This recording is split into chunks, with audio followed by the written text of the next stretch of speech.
దేశంలో ఒక విచిత్రమైన పరిస్థితి ఏంటంటే, ఓ రకన పేదరికంలో ఉన్నారంటాం, దేశం ఇంకా పేదరికం పోలేదంటాం.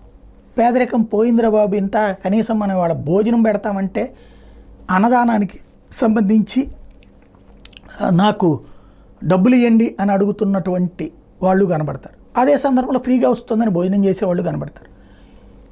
రెండు రకాలు కనబడుతున్నారు. కానీ ఇక్కడ తింటికి తట్టుకోలేనంతటి పరిస్థితుల్లో ఉన్న పేదరికం అయితే మనకు కనిపించదు. పనికి మనుషులు దొరకట్లా, పని చేస్తే డబ్బులు ఇవ్వడానికి వాళ్ళంత మంది సిద్ధంగా ఉన్నారు. కాబట్టి మార్పుని మనం అంగీకరించాల్సినటువంటి విషయం.